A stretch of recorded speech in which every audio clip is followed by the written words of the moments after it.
Welcome to the deep dive.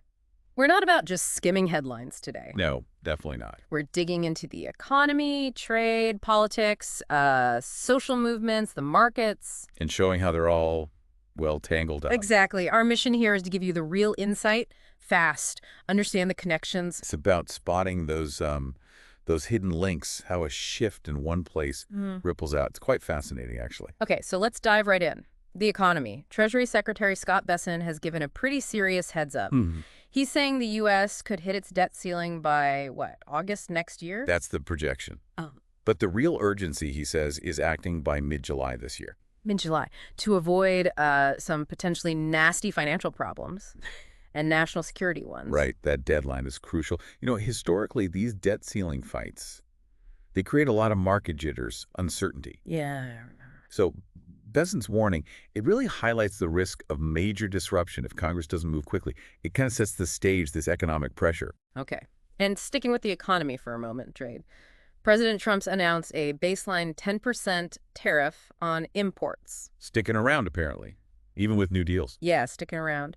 Though he did mention possible exemptions if countries offer really good terms. So what's the play here? Looks like a pretty firm stance, prioritizing American industries. Seems like it. It definitely signals, a continued focus on domestic production. But it makes you wonder, What's that? well, how does this trade policy interact with those debt ceiling worries we just talked about? Could these tariffs add, say, inflationary pressure or hit certain sectors hard? That's a really good question. The potential interactions. Okay, now shifting gears. Politics. A significant appointment, President Trump named Jeanine Pirro as the interim U.S. Attorney for D.C. Right, the former Fox News host and prosecutor. Yes. And that certainly sparked some discussion, hasn't it? It really has. It immediately raises questions about, well, the interplay between media and the justice system. Blurring the lines. Potentially, yeah. Or at least the perception of it. How does having someone move between those roles affect public trust? It's something people are definitely talking about. Absolutely. And while all this is happening at the top, we're seeing action on the ground, too. The May Day protests. Exactly. Still going on across the country. People are focused on labor rights, immigration policy, and those recent federal layoffs, too.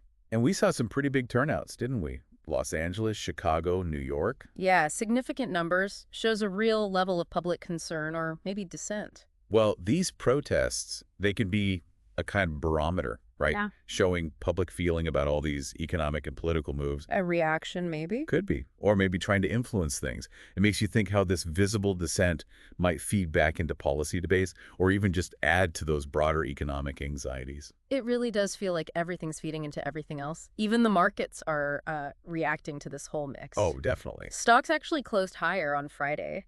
That was after the Fed decided to keep interest rates steady. Right, holding steady for now. Investors are clearly watching the tariff news, the Fed's moves, trying to figure it all out. And we saw some specific company moves too, didn't we? Like Disney surged, but Alphabet dipped. Exactly. Those market reactions, they're like a real-time snapshot of how investors are reading all these signals.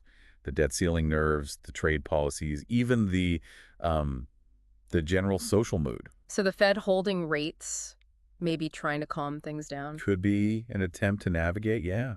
Balancing these different, maybe competing economic forces. It's a complex picture. So pulling it all together then, what do we see? There's this economic uncertainty tied to the debt ceiling and trade. Okay. This political appointment raising questions about, institutional boundaries. Right, that meaty judiciary question. And these social movements reflecting pretty widespread public concerns. It paints a picture of a dynamic and maybe quite sensitive time. It really does. And it makes you, the listener, think, doesn't it? How might all these seemingly separate threads, the economy, politics, protests, markets, how might they weave together to shape what happens next in the U.S.? Yeah. Seeing those connections is key, I think. Absolutely. It gives you a much better lens for understanding the news as it keeps unfolding. Definitely something to keep thinking about. Thanks for taking this deep dive with us today.